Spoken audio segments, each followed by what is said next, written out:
Teachers from the Aerospace Education Conference visited the historic launch pads at Cape Canaveral Air Station today, with Andrew Chaikin, world-renowned author, as their guide. Pausing at Launch Pad 34, Mr. Chaikin recounts the tragic story of Apollo 1.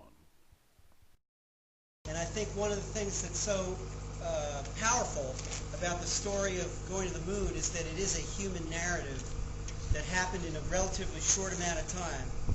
And it was momentous, and it was thousands and thousands of people working together on something that was greater than the individual.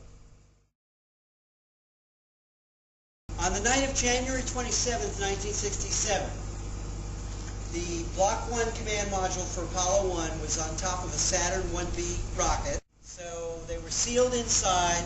The spacecraft was pressurized with 16.5 pounds per square inch of pure oxygen. And there was a spark inside the command module at 6:31 p.m. And in the pure oxygen atmosphere, that spark spread into an inferno in a matter of seconds. The fire started at 6:31 p.m. There was a call from inside the spacecraft, we have a fire in the cockpit. Everybody in the blockhouse, we drove by the blockhouse on the way in here, everybody was horrified. They did not have any way of helping them.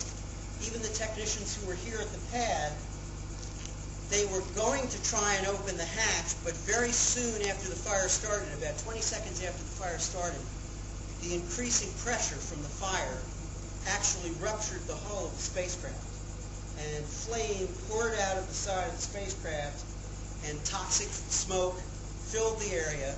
They did not have adequate respirators. They were driven back by the heat and the smoke, and it was many minutes before they could get to them. They finally got the hatch open, and of course by that time the astronauts were dead.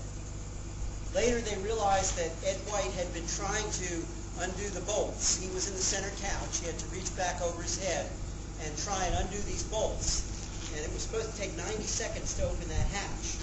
But he didn't have nearly enough time to do that because the air hoses burned through and they went unconscious after they were breathing the toxic gases of the fire.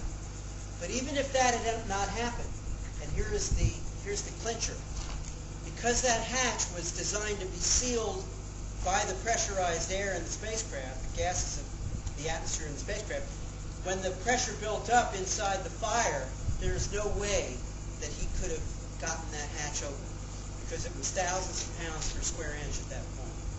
So they were doomed. And they did not burn to death, they were asphyxiated.